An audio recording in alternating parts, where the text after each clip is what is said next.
নমস্কার বন্ধুরা, আপনারা সবাই কেমন আছেন? আশা করি ভালো আছেন। তো মাসি রান্না বসিয়ে দিয়েছে দুপুরের।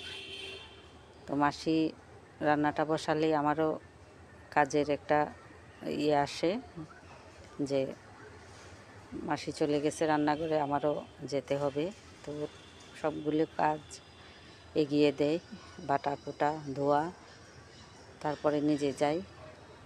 তো আজকে রান্না করব, খুব বেশি না, কিছু নাইও, শুধু মাছ সবজি নাই আজকে, যার জন্য আমার হাজব্যান্ডের জন্য এই তরকারিটা রান্না করব।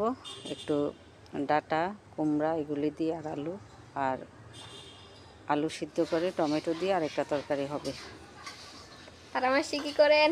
আর তোমারও অত উত্তম জানো না আমার।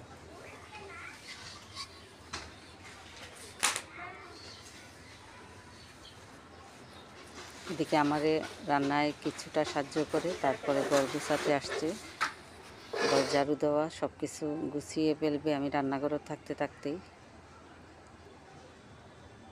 ও আমার পাশে থাকলে আমার অনেকটা সাহায্য হয়, উঠতে হয় না এক জায়গার থেকে।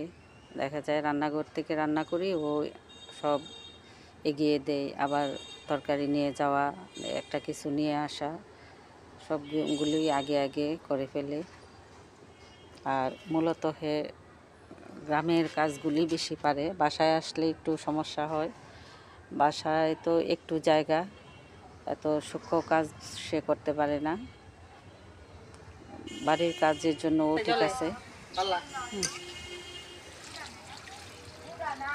এদিকে নাতনিকে যে আম কেটে নিয়ে দিতেছে।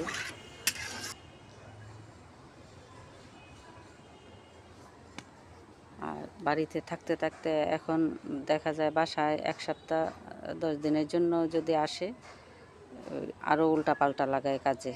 আগে যাও একটু মানে করতে পারতো, এখন তাও পারে না। তো আর আমার সবচেয়ে বড় যেটা দরকার, এটা বাড়ির কাজটা কি বেশি প্রয়োজন। এই জন্য বাসায় একটু কষ্ট হলেও বাড়িটা যেন সেফে থাকে, এই জন্য ওরে বাড়িতেই বেশিরভাগ রাখি। আর এখন থাকতে থাকতে মাঝে মাঝে বলি যে বাসায় বেড়ানোর জন্য আসতে চায় না, না বলে যে না মাসি আমি যাব না, আমার বাড়িই ভালো।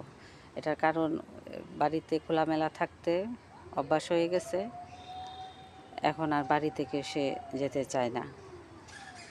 তো এতটা জোরাজুরিও করি না, বছরে একবার নিয়ে আসি, ওই যে যখন দুর্গাপূজা হয়, দুর্গাপূজা থেকে একেবারে লক্ষ্মী পূজা পর্যন্ত রাখি।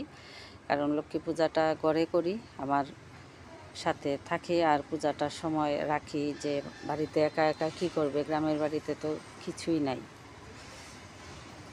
এই যে দেখুন তরকারি সব নিয়ে গেছে। তো রান্নাও প্রায় শেষ, ঘর গোছানোও শেষ, এখন স্নানে যাব। আর ও এর ফাঁকে আমি স্নানে যাব, ও বাথটাব বেরিয়ে ফেলবে। তো আজ এই পর্যন্তই, ভালো থাকবেন, সুস্থ থাকবেন, ধন্যবাদ সবাইকে।